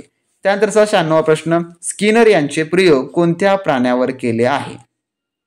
तर याचं उत्तर जे आहे ते आहे ऑप्शन नंबर जे की 1 कबुतरे यावर जे आहे प्रयोग केलेला आहे. तर स्किनर यांनी त्यांचा ऑपरेंट कंडिशनिंगचा प्रयोग कबुतरे आणि उंदीर यांच्यावर केलेला आहे. म्हणून ऑप्शन नंबर 1 याचं उत्तर होणार असेल. त्यानंतरचा 97वा प्रश्न, स्किनर यांच्या प्रयोगासाठी खास तयार केलेले उपकरण कोणत्या नावाने ओळखले जाते? तर याचं उत्तर जे आहे ते आहे ऑप्शन नंबर जे की पर्यायचा 4 स्किनरचा बॉक्स. तर स्किनरच्या प्रयोगासाठी खास तयार केलेले उपकरण स्किनरचा बॉक्स किंवा ऑपरेटेड कंडिशनिंग चेंबर या नावाने जे आहे ते ओळखलं जातं. त्यानंतरचा 98वा प्रश्न, पावलोव यांच्या शिक्षणामुळे दुसरे नाव काय आहे? तर याचं उत्तर आहे ऑप्शन नंबर 3 जे की क्लासिकल कंडिशनिंग हे जे थोडक्यात आहे. तर पावलोव यांच्या शिक्षणाला अभिजात अनुकूलन किंवा क्लासिकल कंडिशनिंग असेही म्हणतात. त्यानंतरचा आपला 99वा प्रश्न, शिकण्याची इच्छा कोणत्या घटकाशी संबंधित आहे? तर याचं उत्तर जे आहे ते आहे ऑप्शन नंबर थोडक्यामध्ये 1 जे की हेतू. तर शिकण्याची इच्छा ही मुख्यत्वे हेतू किंवा प्रेरणा या घटकाशी संबंधित आहे. त्यानंतरचा आपला 100वा प्रश्न, ग्रहणक्षम शिक्षण म्हणजे कोणते शिक्षण? तर याचं उत्तर आहे जे की ऑप्शन नंबर 2 जे की उद्दीपन प्रतिक्रिया संबंध याच्याशी संबंधित आहे. तर ग्रहणक्षम शिक्षण किंवा सहचार्य किंवा संघटनेचे शिक्षण हे मुख्यत्वे उद्दीपन प्रतिक्रिया संबंधावर जोर देते. पर्याय नंबर 2 याचं उत्तर होणार असेल. त्यानंतरचा आपला 101वा प्रश्न, पक्षाच्या आवाजातील फरक ओळखणे हे कोणत्या प्रकारचे शिक्षण आहे? तर याचं उत्तर आहे ऑप्शन नंबर थोडक्यात 2 जे की ग्रहणक्षम शिक्षण यामधलं आहे. तर पक्षांचा जो आवाज आहे, आवाजातील फरक ओळखणे हे ग्रहणक्षम चे जे शिक्षण यामधला एक प्रकारामध्ये येणारा प्रकार आहे. त्यानंतर पुढील आपला 102वा प्रश्न, जे शिकवण्यावर परिणाम करणारे 3 घटक कोणकोणते आहेत? शिकवण्यावर तर याचं उत्तर आहे ऑप्शन नंबर 1 जे की शारीरिक, पर्यावरणीय आणि मानसिक प्रेरणा. तर शिकवण्यावर परिणाम करणारे घटक अनेक आहेत, पण त्यापैकी शारीरिक, पर्यावरणीय आणि मानसिक जे की प्रेरणा हे महत्त्वाचे घटक आहेत. पर्याय नंबर 1 याचं उत्तर होणार असेल. त्यानंतरचा 103वा प्रश्न, माणूस डॅश करून शिकतो तर प्राणी डॅश करून शिकतात. तर काय करून शिकतात प्राणी? तर याचं उत्तर आहे ऑप्शन नंबर 2 जे की माणूस पाहून करून शिकतो तर प्राणी करून ज्या थोडक्यामध्ये शिकतात. हे मानव आणि प्राण्यामधला फरक आहे. त्यानंतरचा आपला 104वा प्रश्न असा आहे, एबिंगहॉस यांचे राष्ट्रीयत्व कोणते होते? तर याचं उत्तर जे आहे ते आहे ऑप्शन नंबर जे की 1 जर्मन या देशाचं जे काय राष्ट्रीयत्व त्यांना होतं एबिंगहॉस यांना. तर एबिंगहॉस हे जर्मन मानसशास्त्रज्ञ होते जे विस्मरण आणि स्मरणशक्तीच्या अभ्यासासाठी प्रसिद्ध आहेत. म्हणून पर्याय नंबर 1 याचं उत्तर होणार असेल. जर मित्रांनो तुम्ही आपली TETची टेस्ट सिरीज जॉईन केला असाल त्यामध्ये तुम्हाला बाल मानसशास्त्र व अध्यापनशास्त्राची स्पेशली मित्रांनो फुल्ली सब्जेक्टिव्ह टेस्ट देखील त्या ठिकाणी ॲड केलेल्या आहेत आणि फुल लेंथमध्ये तुम्हाला ते 100% सर्वच मिळणार असेल. त्यानंतरचा 105वा प्रश्न, विषयातील साम्य शिकवण्यात अडथळा निर्माण करते हे कोणत्या प्रकारात होते? तर याचं उत्तर जे आहे ते आहे ऑप्शन नंबर जे की ए त्याला प्रोएक्टिव्ह प्रतिबंधता असं जे आहे ते म्हटलं जातं. आता प्रोएक्टिव्ह प्रतिबंधता मध्ये जुनी जे काय म्हणजे साम्य असलेली जुनी माहिती नवीन माहिती शिकवण्यात अडथळा निर्माण करते. म्हणून ऑप्शन नंबर 1 याचं उत्तर होणार असेल. त्यानंतरचा 106वा प्रश्न आपला, विस्मरणावर परिणाम करणाऱ्या घटकांपैकी एक कोणता आहे? तर याचं उत्तर आहे ऑप्शन नंबर 1, जे की मूळ शिकवण्याचा या ठिकाणी दर. कारण का विस्मरण यावर परिणाम करणाऱ्या घटकापैकी मूळ शिकवण्याचा दर हा महत्वाचा आहे. जितका कमी शिकवणे तितके विस्मरण जलिद होणे ह्याचा थोडक्यामध्ये जे की याचा भाव आपल्याला पाहायला मिळतो. त्यानंतरचा 107वा प्रश्न आपला, प्रेरणा म्हणजेच की मोटिवेशन कोणते स्पष्टीकरण देते? तर याचं उत्तर आहे ऑप्शन नंबर 3, जे की वर्तनाचे. का? तर प्रेरणा ही व्यक्तीच्या वर्तनामागील कारण म्हणजेच का हे स्पष्ट करते. त्यानंतरचा आपला 108वा, स्किनर आणि ऑपरेटेड कंडिशनिंगच्या अभ्यासात कोणत्या प्राण्यावर प्रयोग केले? तर याचं उत्तर जे आहे ते आहे ऑप्शन नंबर जे की 3, उंदरावर जे आहे ते केलेलं आहे. स्किनर आणि ऑपरंट कंडिशनिंगच्या अभ्यासात उंदरावर आणि कबुतरावर प्रयोग केलेला आहे. पर्याय नंबर 3 याचं उत्तर होणार असेल. त्यानंतर 109वा आपला, शिकणे म्हणजे डॅश व विचारांच्या अनुभवातील बदल होय. तर याचं उत्तर आहे ऑप्शन नंबर 2, जे की वर. आपला पुढील 110वा प्रश्न असा मित्रांनो, RT कायद्याचे संपूर्ण रूप काय आहे? तर याचं जे उत्तर आहे ते आहे ऑप्शन नंबर 4, जे की मुलांना मोफत आणि सक्तीचे शिक्षणाचा अधिकार अधिनियम असं जे थोडक्यामध्ये होतो. Right of children to free and compulsory education act 2009 असा जो थोडक्यात त्याचा पूर्ण रूप होणारा आहे. म्हणून ऑप्शन नंबर 4 याचं उत्तर होणार असेल. त्यानंतर 111वा प्रश्न आपला, शिक्षणाचा हक्क 2009 अधिनियम भारतीय राज्यघटनेतील कोणत्या कलमावर आधारित आहे? तर याचं उत्तर जे आहे ते आहे ऑप्शन नंबर थोडक्यामध्ये जो की 2, कलम 45 अन्वये. तर शिक्षणाचा हक्क अधिनियम हा भारतीय राज्यघटनेतील कलम 45 आणि कलम 21A जे की 6 ते 14 वयोगटातील मुलांसाठी शिक्षणाचा मूलभूत हक्क यावर आधारित आहे. याचं उत्तर काय होणार असेल? जे की ऑप्शन नंबर 2 हे याचं पर्यायी उत्तर होणार असेल. त्यानंतरचा 112वा प्रश्न आपला, RT 2009 अधिनियम मध्ये एकूण किती कलमे आहेत? तर किती सेक्शन थोडक्यामध्ये आहेत? तर याचं उत्तर आहे ऑप्शन नंबर 3, जे की 38 सेक्शन आहेत एकूण टोटली याच्यामध्ये. त्यानंतरचा आपला पुढील प्रश्न जो की 113वा आहे, शिक्षणाचा हक्क आणि अधिनियम भारतातील सर्व राज्यांमध्ये लागू आहे परंतु कोणत्या राज्यात लागू नाही असं म्हटलेलं आहे? तर याचं उत्तर आहे ऑप्शन नंबर 3, जे की जम्मू आणि काश्मीरमध्ये लागू नाही. त्यानंतरचा 114वा प्रश्न, या कायद्यानुसार कोणत्या वयोगटातील मुलांना मोफत आणि सक्तीचे शिक्षण दिलं जातं? जे की मी तुम्हाला आताच वर सांगितलेलं आहे, 6 ते 14 वर्ष. त्यानंतरचा 115वा प्रश्न, प्राथमिक शिक्षण कोणत्या वर्गापासून कोणत्या वर्गापर्यंत असते? तर याचं उत्तर आहे ऑप्शन नंबर जे की 3, जे की 1ली ते 8वी पर्यंत जे की प्राथमिक शिक्षण या ठिकाणी होत असतं. त्यानंतरचा 16वा प्रश्न आपला, कायद्यानुसार खाजगी आणि निर्दिष्ट श्रेणीतील शाळांनी पहिल्या वर्गात एकूण डॅश दुर्बल व वंचित घटकातील मुलांना प्रवेश द्यावा? तर याचं उत्तर आहे ऑप्शन नंबर 4, जे की 25% जे की द्यावा लागतो. त्यानंतरचा आपला 17वा प्रश्न, योग्य वयोगटातील मुलांचे शिक्षण स्तर सुधारण्यासाठी कोणती तरतूद करण्यात आली आहे? तर याचं उत्तर आहे ऑप्शन नंबर 4, जे की वरीलपैकी सर्व, ज्यामध्ये शिक्षण स्तर सुधारण्यासाठी पूरक अध्ययन, त्यानंतर विशेष प्रशिक्षण आणि बहुस्तरीय अध्यापन या सर्व तरतुदी करण्यात आलेल्या आहेत. म्हणून ऑप्शन नंबर 4 याचं उत्तर होणार असेल. त्यानंतर 118वा प्रश्न, शाळा व्यवस्थापन समितीमध्ये पालकांचे प्रमाण किमान किती टक्के असावे? तर याचं उत्तर जे आहे ते आहे ऑप्शन नंबर जे की 1, 50%. कारण का असावं 50%? कारण शाळा व्यवस्थापन समितीमध्ये जे की पालकांचं 50% असलंच त्यामुळे ते तेवढं त्याच्यामध्ये प्रतिनिधित्व करू शकतात म्हणून. त्यानंतर आपला 119वा प्रश्न, जर शाळा व्यवस्थापन समितीत 16 सदस्य असतील तर त्यातील महिला सदस्यांची संख्या किती असावी लागते? तर याचं उत्तर जे आहे ते आहे ऑप्शन नंबर जे की 3, 8 एवढी असावी लागते. तर SMC म्हणजे की शाळा जे काही शाळा समिती आहे, व्यवस्थापन समिती, स्कूल मॅनेजमेंट कमिटीमध्ये एकूण सदस्यांपैकी 50% महिला असाव्यात. म्हणजे की 16 सदस्यांपैकी 8 हे पुरुष तर 8 हे महिला असायला पाहिजे. त्यानंतरचा आपला 120वा प्रश्न, खालीलपैकी शाळा व्यवस्थापन समितीची कोणती कार्य आहेत? तर याचं उत्तर आहे ऑप्शन नंबर 4, जे की वरीलपैकी या ठिकाणी सर्व याचं उत्तर होणार असेल. म्हणजे काय? तर शाळेच्या कार्यावर देखरेख करणे, शाळा विकास आराखडा तयार करून सुचविणे, तिसरं आहे अनुदानाच्या वापरावर देखरेख ठेवणे, हे संपूर्ण याचं होणार आहे. म्हणून पर्याय नंबर याचं काय होईल? जे की 4 याचं उत्तर होणार असेल. तर हे झाले आता आपले CDP वरचे संपूर्ण काही प्रश्न, जे की आपण आतापर्यंत 120 प्रश्न पाहिले आहेत सेक्शननुसार. तर आता पाहू आपण परिसर अभ्यास, जे की सर्वांनाच किचकट वाढणारा टॉपिक, कारण का यामध्ये इतिहास, भूगोल, राज्यशास्त्र अशा सर्व प्रकारचे प्रश्न आपल्याला पाहायला मिळतात. परंतु मला घाबरण्यासारखं काही नाही मित्रांनो. जर तुम्ही मन लावून त्याचा संपूर्ण काही अभ्यास केला तर 100% हे संपूर्ण हे होणार असेल. त्यानंतर आपला पुढील 121वा प्रश्न काय म्हणतो पहा, की प्रधानमंत्री नरसिंहराव यांच्या काळात डॅश यांनी जागतिक व्यापार संघटनेच्या करारावर सही करून खासगीकरण व जागतिकीकरणाचा स्वीकार केला, तर कोणी केलेलं आहे? तर याचं उत्तर जे आहे ते आहे ऑप्शन नंबर 4 जे की डॉक्टर मनमोहन सिंग यांनी. तर आता पंतप्रधान PV नरसिंहराव यांच्या काळात तत्कालीन अर्थमंत्री डॉक्टर मनमोहन सिंग यांनी जागतिक व्यापार संघटनेचे, त्याला आपण WTO असं म्हणतो, करारावर सही करून खासगीकरण व जागतिकीकरणाचे धोरण जे आहे ते स्वीकारलेलं आहे. म्हणून पर्याय नंबर 4 याचं उत्तर होणार असेल.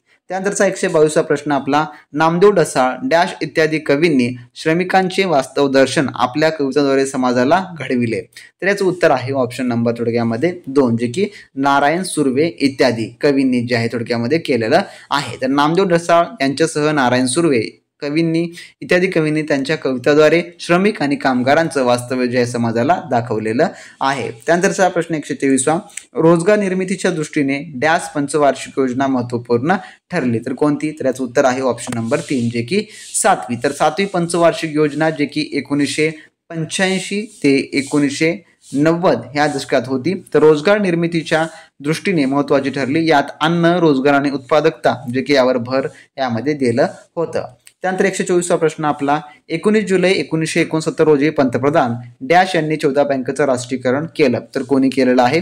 तर याचं उत्तर आहे ऑप्शन नंबर 4 जे की इंदिरा गांधी यांनी केलेलं आहे. तर 14 मोठ्या व्यावसायिक बँकेचं राष्ट्रीयकरण त्यांनी केलेलं आहे. त्यानंतरचा आपला 125वा प्रश्न पुढे दिलेल्या जोड्यांपैकी चुकीची पर्यायाची जोडी निवडा, तर चुकीच्या पर्यायाची जोडी, तर याचं उत्तर आहे ऑप्शन नंबर 1 जे की कावसजी दावर आणि पोलादाचा कारखाना ही चुकीची जोडी आहे. तर कावसजी दावर यांनी 1854 मध्ये मुंबईत पहिली कापड गिरणी सुरू केली, तर पोलादाचा कारखाना ही एक या ठिकाणी थोडक्यामध्ये ही चुकीची जोडी आहे. म्हणून ऑप्शन नंबर 1 याचं जे आहे ते उत्तर होणार असेल.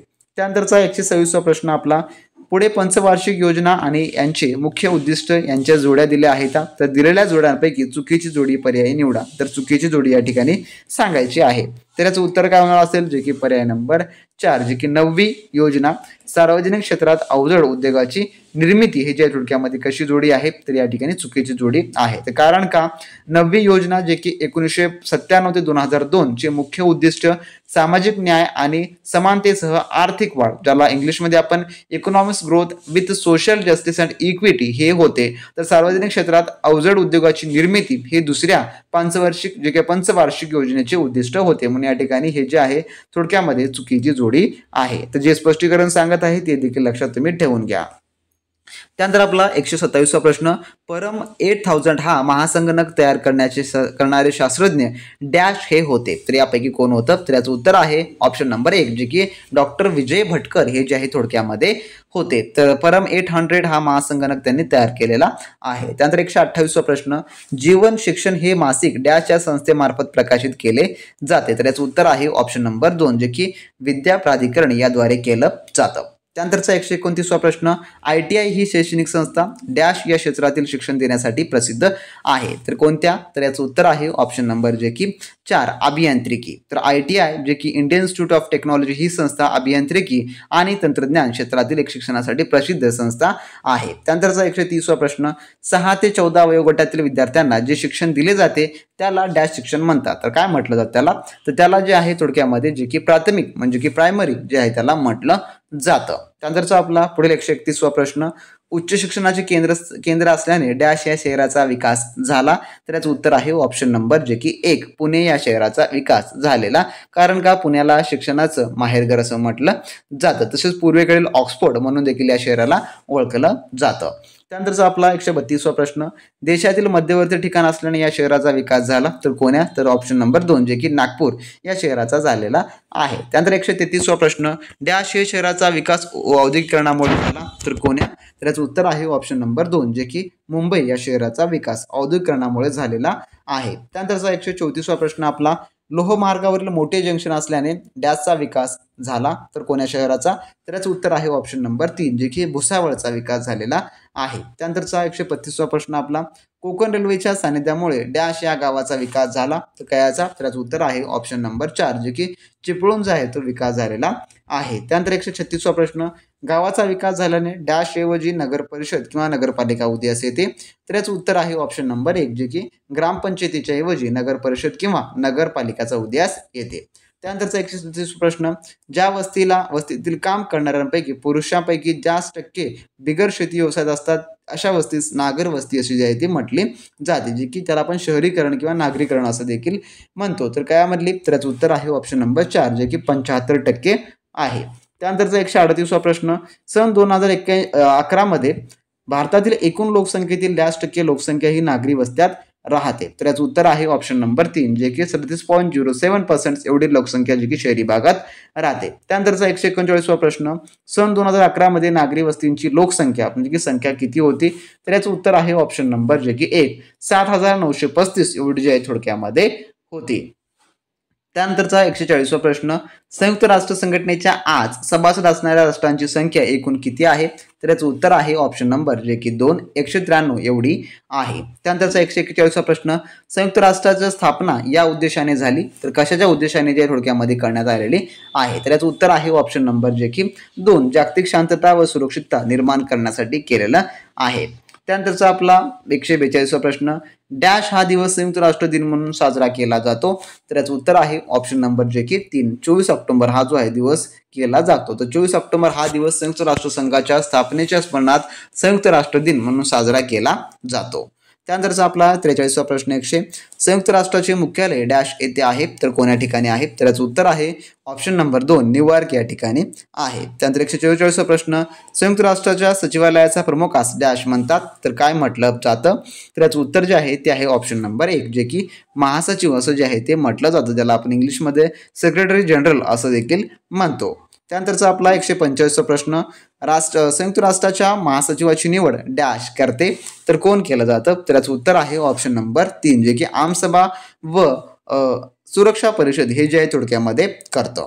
त्यानंतरचा 46 प्रश्न, आंतरराष्ट्रीय न्यायालय नेदरलँडमधील डॅश येथे आहे, तर कोण्या ठिकाणी? तर ऑप्शन नंबर 2 जे की द हेग या ठिकाणी आहे. त्यानंतर 147 प्रश्न, विश्वस्त मंडळाचे कार्य 1 नोव्हेंबर 1994 रोजी डॅश या प्रशांत महासागरातील बेटाला स्वातंत्र्य मिळाल्यानंतर संपुष्टात आले, तर कोण्या? तर याचं उत्तर जे आहे ते आहे ऑप्शन नंबर जे की 3 पलाऊ हे याचं उत्तर होणार असेल. तर विश्वस्त मंडळाचे कार्य 1 नोव्हेंबर 1994 रोजी पलाऊ या प्रशांत महासागरातील बेटाला स्वातंत्र्य मिळाल्यानंतर संपुष्टात आले. त्यानंतरचा आपला 148 प्रश्न, पुढीलपैकी कोणती समस्या आंतरराष्ट्रीय स्वरूपाची आहे? तर याचं उत्तर जे आहे ते आहे ऑप्शन नंबर जे की पर्याय नंबर 3 जे की निर्वासिताचे प्रश्न. तर निर्वासिताचे प्रश्न ही आंतरराष्ट्रीय स्वरूपाची समस्या आहे, कारण इतर समस्या राष्ट्रीय किंवा प्रादेशिक स्वरूपाच्या आहेत म्हणून. त्यानंतरचा 149 प्रश्न, पुढीलपैकी कोणत्या हक्काचा समावेश मानवी हक्कामध्ये होत नाही? तर याचं उत्तर आहे ऑप्शन नंबर 2 जे की माहितीचा अधिकार. कारण का माहितीचा अधिकार हा भारतात कायद्याने प्राप्त झालेला वैधानिक हक्क आहे, परंतु त्याचा समावेश थेट मानवी हक्कांमध्ये होत नाही. तर मानवी हक्कात रोजगार, बालकांचे अधिकार आणि समान वेतनाचा समावेश थोडक्यामध्ये आहे. त्यानंतरचा 150 प्रश्न, भारतात पहिली पंचवार्षिक योजना कोणत्या वर्षी सुरू करण्यात आली होती? तर याचं उत्तर आहे ऑप्शन नंबर 3 जे की 1951ला. तर भारतात पहिली पंचवार्षिक योजना 1951 मध्ये जे आहे ते सुरू करण्यात आलेली होती. पर्याय नंबर 1 याचं उत्तर होणार 3 हे याचं उत्तर होणार असेल. तर असे हे आपल्या आजच्या व्हिडिओमधले टॉप आपण 50 क्वेश्चन्स पाहिलेले आहेत. 150 क्वेश्चन जे की 150 प्रश्न टोटली 150 गुणासाठी 150 प्रश्न तुम्हाला सेम या प्रकारचे प्रश्न परीक्षेमध्ये पाहायला मिळणारे असतील मित्रांनो. तर यामध्ये आपण गणिताऐवजी सामान्य विज्ञान हा स्पेशली आपला सब्जेक्ट घेतलेला आहे, त्यामुळे तर गणित देखील भाग 1 मध्ये तुम्हाला विचारला जाणारा हा कंपल्सरी सब्जेक्ट आहे. तर तुम्हाला अशा प्रकारच्या सर्वाधिक प्रश्नांचा भरपूर सराव करायचा असेल तर लगेचच्या लगेच व्हिडिओच्या डिस्क्रिप्शन बॉक्समध्ये आपली महा एक्झाम पॉईंटचे ॲप्लिकेशन मित्रांनो इंटिग्रेट केलेले आहे, तिथून तुम्ही लगेचच्या लगेच डाउनलोड करा आणि चांगल्या व उत्तम तयारीसाठी मित्रांनो लगेचच्या लगेच तुम्ही त्या टेस्ट सिरीज मधला स्कोर तुम्ही पहा, तुमचा अभ्यास इम्प्रूव्ह करा. त्या ठिकाणी जेवढे काही ई बुक नोट्स वगैरे आहेत ते तुम्ही मित्रांनो लगेचच्या लगेच तयारीसाठी वाचनाला सुरुवात करा. 19 दिवस बाकी आहे तुमच्याकडे आणि हा वेळ बराबर मित्रांनो जे की कमी असणारा आहे. तर भेटूया व्हिडिओमध्ये नवीन प्रश्नांसोबत, नवीन माहिती, नवीन अपडेट सोबत. तोपर्यंत मित्रांनो बी प्रॅक्टिस क्रॅक एक्झाम.